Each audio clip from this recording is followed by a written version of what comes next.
हे बघा, काल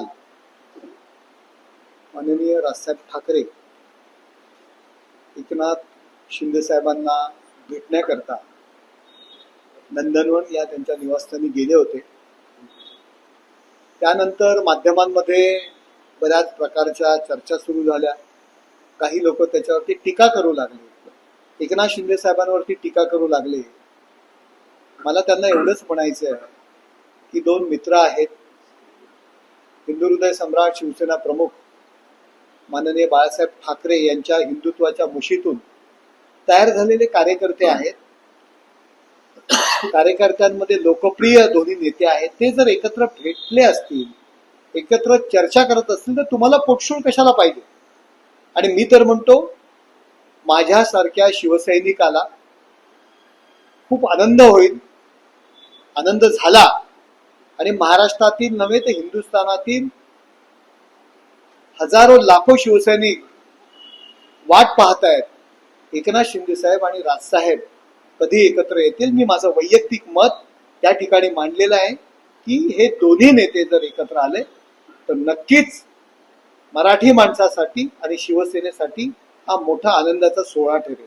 तर दोन्ही ठाकरे बंधू एकत्र आल्यानंतर महाराष्ट्रामध्ये एक वेगळं चित्र पाहायला मिळेल अशा प्रकारचं जे राजकीय वर्तुळामध्ये चर्चा होती. मात्र निवडणुकांमध्ये त्यांना हार पत्करावी लागलेली आहे. जर राज ठाकरे आणि एकनाथ शिंदे एकत्र आले तर काय नक्की समीकरण? बघा, मराठी माणसाच्या विकासाचा, महाराष्ट्राच्या विकासाचा विषय आहे. त्यासाठी विकासाचा विचार करणारे नेते एकत्र येणं गरजेचं आहे, हे मला प्रामाणिकपणे वाटतं.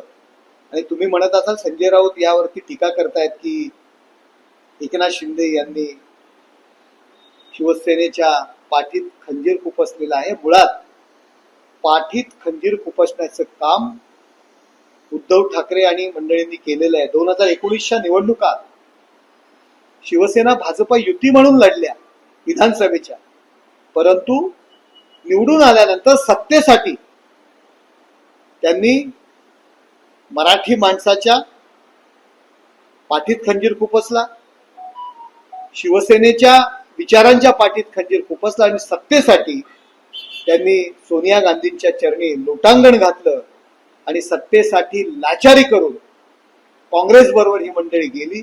त्यामुळे पाठीत खंजीर खुपसण्याचं काम हे उद्धव ठाकरे, संजय राऊत ह्या मंडळींनी केलं. या उलट एकनाथ शिंदे साहेबांनी बाळासाहेबांचे विचार पुढे नेण्याकरता काँग्रेसकडे गहाण ठेवलेली शिवसेना बाहेर काढली, ऐतिहासिक बंड केलं.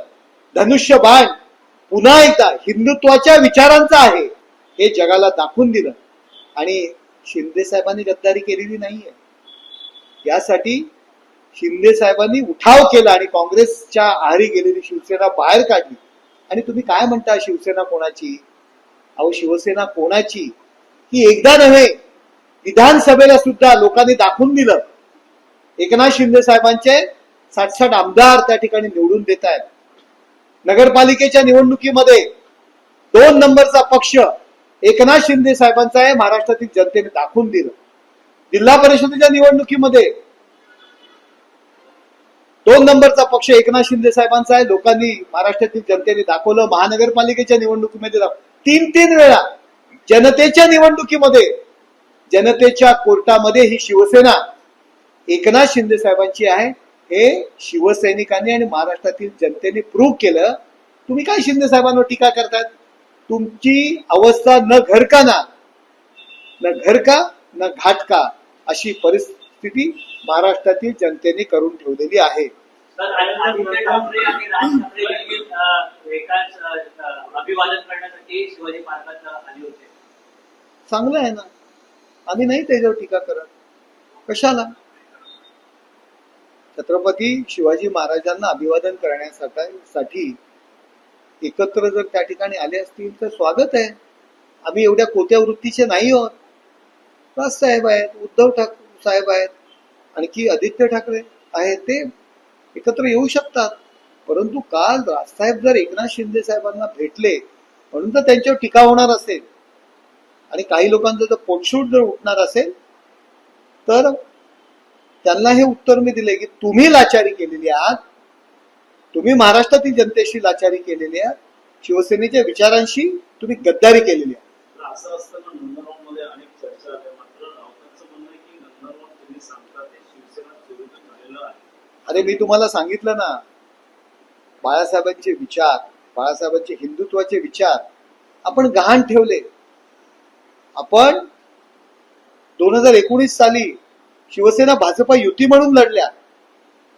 शिवसेना भाजप हिंदुत्वाच्या विचारांचा पक्ष आहे.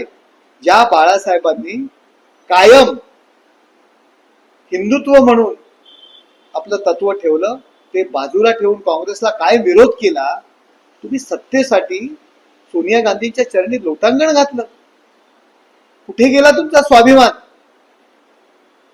तुम्ही आपले विचार सोनिया गांधींच्या चरणी गहाण ठेवण्याचं काम केलेलं आहे. त्यामुळे आमच्यावर तुम्ही टीका करू नका. आणि आम्ही लोकांनी सिद्ध केलंय 3-3 निवडणुकीमध्ये, न्यायालयाने ते सिद्ध केलं. परंतु नगरपालिका निवडणुका असतील, जिल्हा परिषद निवडणुका असतील, महानगरपालिका निवडणुका असतील, या महाराष्ट्रातील जनतेने भारतीय जनता पार्टी नंतर जर कौल दिला असेल तर एकनाथ शिंदे साहेबांच्या नेतृत्वाखालील शिवसेनेला दिलेला आहे. 2 नंबरचा पक्ष म्हणून त्या ठिकाणी सिद्ध केलेलं आहे. काय युबीटीची अवस्था आहे? 4थे नाही, 5वे नाही, एमआयएमची अवस्था त्यांच्यापेक्षा चांगली आहे. एवढी वाईट अवस्था त्या ठिकाणी करून ठेवलेली आहे.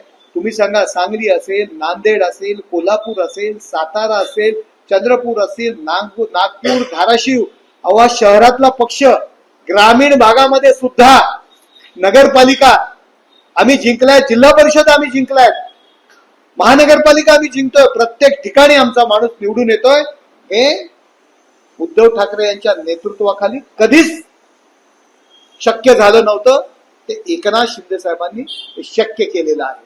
स्वतः संजय राऊत म्हणाले की मुंबई सोडून बाहेर पडायला पाहिजे, उद्धव ठाकरे यांनी बाहेर पडायला पाहिजे. हे संजय राऊतांचं परवा रविवारच्या रोखोक मधलं त्या ठिकाणी त्यांनी रोखोक मध्ये त्या ठिकाणी लिहिलं होतं. ते सुद्धा कबूल करतायत. फक्त ते अप्रत्यक्षरित्या त्यांना घरकोंबडा बोललेले आहेत.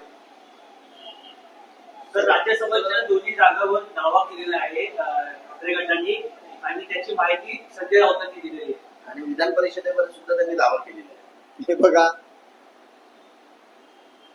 काय म्हणतात ते, एक म्हण आहे मराठीमध्ये, पोरा काय ते आडात नाही तर काय,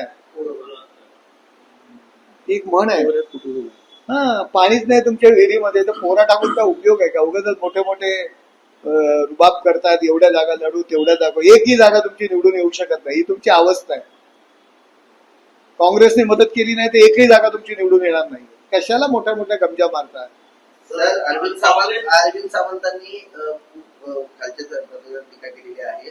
एकनाथ शिंदेवर त्यांनी स्वतःची लायकी बघायची की आपण महाराजांच्या समोर डोकं ठेवू शकतो का, आणि सध्या जे करतोय ती कृती महाराजांसमोर डोकं ठेवण्यासारखी आहे का, याचा विचार केला पाहिजे. अरे अरविंद सावंत, तुमची अवस्था काय आहे?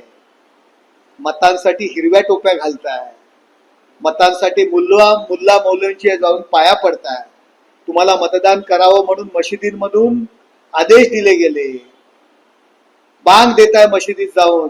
तुम्हाला छत्रपती शिवाजी महाराजांचं नाव घेण्याची सुद्धा तुमची योग्यता राहिलेली नाहीये. तुम्ही तुमच्या प्रचाराच्या वेळी मुस्लिमांची मतं पाहिजेत म्हणून हिंदू हृदय सम्राट बोलण्यासाठी सुद्धा घाबरत होतात. आणि वक्फ अमेंडमेंट बिल, वक्फ सुधारणा कायदा, यामध्ये तुम्ही त्या कायद्याला, सुधारणा कायद्याला विरोध केलात. जो कायदा बदलावा, तो कायदा रद्द करावा, अशा पद्धतीची बाळासाहेबांची भूमिका होती. त्या स्थायी समितीमध्ये मी पण होतो. आपण वक्फ सुधारणा बिलाला विरोध केला आणि जेव्हा ते बिल मंजुरीला आलं त्यावेळी आपण त्या बिलाच्या विरोधात बोलत होतात. आपण तुमच्या खासदारांना जबरदस्ती सभागृहात बसायला लावलं, त्याला विरोध करायचा प्रयत्न करत होतात, परंतु तुमचे बरेचसे खासदार त्यावेळी निघून गेले.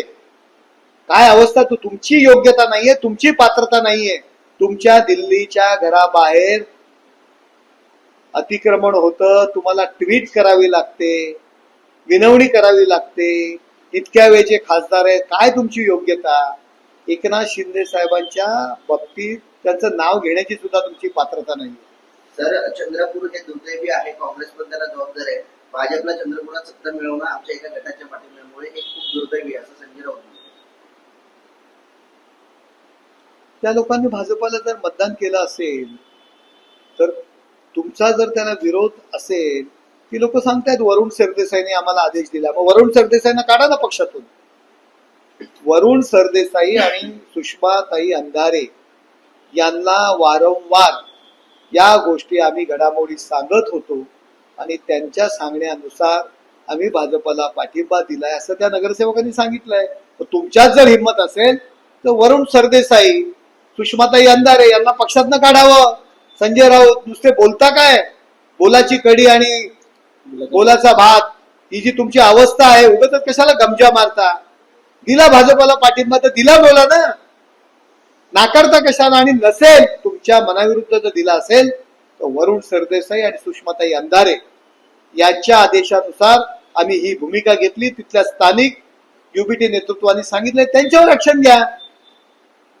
पुणे महानगरपालिकेची निवडणूक आहे. काँग्रेसने चंद्रपूर महापौर निवडणुकीचा बदला भिवंडीत घेतल्याची चर्चा आहे. भिवंडीमध्ये भाजपमधील 9 नगरसेवकांचा गट काँग्रेससोबत आल्याचा हर्षवर्धन सपकाळांनी दुसरा दावा गट देखील आता राष्ट्रवादीला मिळणार आहे. नाही, मला काही माहिती नाही या संदर्भात, पण नक्की भिवंडीमध्ये कोण कुणाबरोबर आहे, कोण कुणाला मतदान करतंय, कोण कुठला महापौरचा कॅन्डिडेट आहे, खरंच ज्या दिवशी मतदान होईल त्याच दिवशी या गोष्टी कळतील.